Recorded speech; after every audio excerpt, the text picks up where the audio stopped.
दोस्तों, यह तो सभी जानते हैं कि शूर्पणखा राम से शादी करना चाहती थी और इसी इच्छा से पूरी रामायण शुरू हुई, लेकिन बहुत कम लोग यह जानते हैं कि रावण की मृत्यु के बाद भी शूर्पणखा सीता से मिलने आई थी।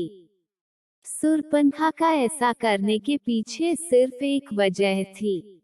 रामायण राम और रावण को मिला करके ही बनी हुई है।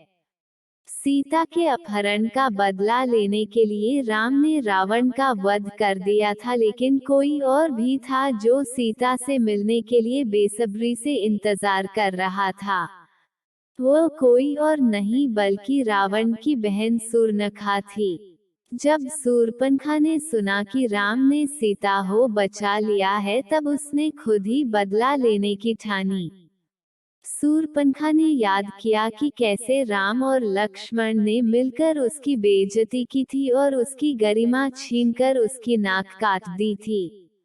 अपनी बहन की बेइज्जती का बदला लेने के लिए रावण ने सीता को धोखेबंदी बनाकर राम से बदला लेने का निर्णय लिया।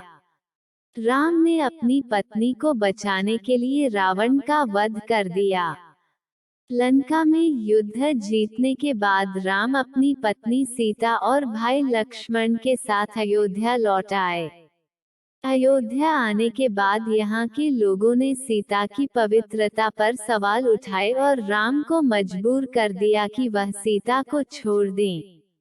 सीता एक आज्ञाकारी पत्नी की तरह अपने पेट में पल रहे बच्चे के साथ अयोध्या छोड़कर चल दी।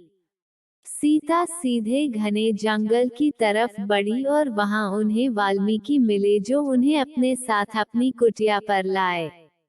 सीता कुटिया में शांतिपूर्ण रह रही थी और अचानक एक दिन शूर्पणखा उनसे मिलने जंगल आई। उसके बाद शूर्पणखा ने सीता का मजाक उड़ा, उन्हें याद दिलाया कि राम ने सीता को अस्वीकार कर दिया है, जैसे एक बार उसे किया था। शूर्पणखा ने सीता को यह भी याद दिलाया कि एक समय वह भी इस दर्द को झेल चुकी है जो आज सीता झेल रही है, और यह देखकर वो बहुत खुश थी। सीता ने शूर्पणखा की सारी बातें शांतिपूर्वक सुनी और उसकी बात का बुरा ना मानते हुए हंसकर उसकी तरफ बेर देते हुए कहा, यह बेर उतने ही मीठे हैं जितने शबरी के बेर मीठे थे।